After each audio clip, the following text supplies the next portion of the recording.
used to abuse Hindu Dharma by the Dravidian politicians, and some of the so-called Tamil scholars is always Manusmriti. The interpretation of Varna as caste-based. Yes. Whatever even the rights or duties or even the punishment is caste-based, and that's what the propaganda has been going on to talk about Dharma. Since you said that it is returned to that age, and now we cannot have the same interpretation. Now I'm always saying, now it is the Bhaini Smriti, Bhimrao Ambedkar Smriti, Constitution, that is the Smriti. So Sanatana Dharma is still existing. It's not following Manusmriti, and yet it is living. Please. So we want to know about Varna and the caste-based, what is actually said.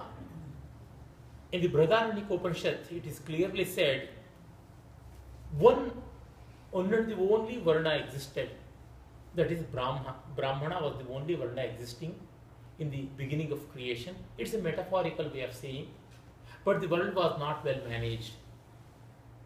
Only wisdom cannot do things. So Kshatra was created. Still then the world was not going well.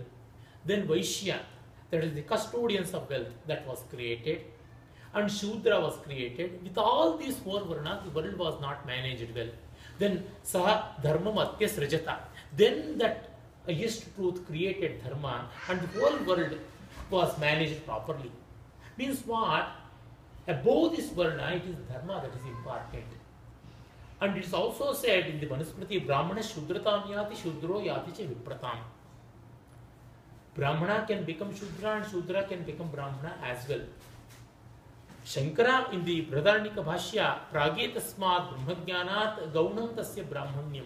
Without the realization of Brahman, a Brahmin is no more a Brahmin, his namesake Brahmin. Something like by degree he is qualified.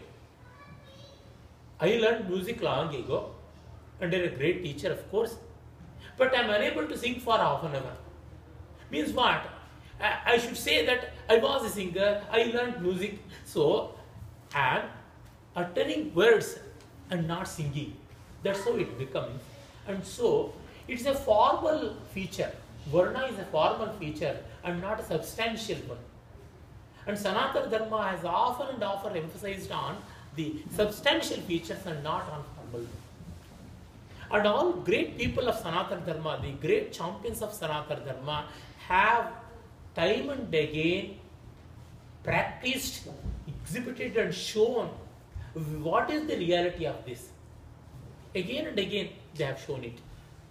And from the anthropological development as well as historical development, we can clearly show that these Varnas were later developments. Earlier, there were no more water-tight compartments. There used to be free interaction. In the same Manusmriti, how marriages used to go on between all these Varnas and how the Pratiloma and Anuloma Varnas were there, a big list has been given. If it was not solemnized, what for all these categorizations were made? So, by Anvaya and Vyathareka, by the reverse engineering method and the other way as well, we know that they are not the primordial features of Sanatana Dharma. That's why, if they are blaming, now this particular aspect of Sanatana Dharma is not enforced by law from the government of India, then why you blame for a bygone work? You have to ask. If you blame for a bygone work, then I should also blame on your bygone forefathers. Your great-grandfather's grandfather owed some money to me. You pay me back. If I start arguing like that, it's only to find fault with other people, and that's why they are doing it. And for them, the only way of answering is to end up to go for an endless debate, and that has little effect. That's why better educate people who are not polluted. Better give them with proper reasons. The words of Bhaskaracharya, it is said, Shastrartham tattvato jnatva charishyamo vayam sada nano vyasanita kachit vimati pratibodhane. We know the truth and try to inculcate and follow. We have no such addiction as to convince the adamant. Unconvincible have to be convinced, like that we don't have any such addiction. Vimati Pratibodhana Vyasana is not for us. Like that. And these people themselves will understand later. Because all this is reduced to ultimately reservations, nothing more than that. That's why, to what extent one can be convinced? Intellectually they can't be convinced means, should we take law into our hands and should we show by muzzle? Will it be possible? That's why we should not think too much about that. We should educate within our vicinity.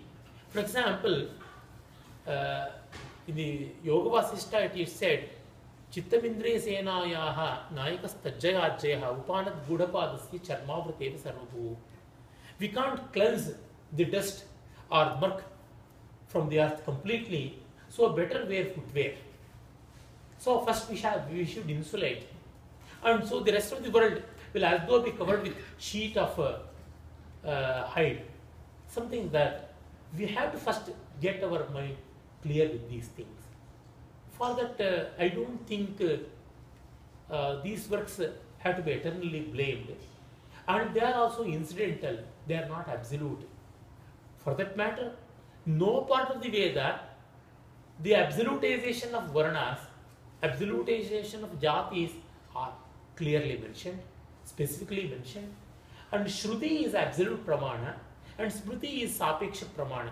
And Shankara very clearly says this is Arthavada. Arthavada means the import has to be taken. Like the stories of Panchatantra. Can a snake talk? Can a crow sing? No. If it had, what would be the wisdom of it? Something like that. So it is taken into account. So you said acceptance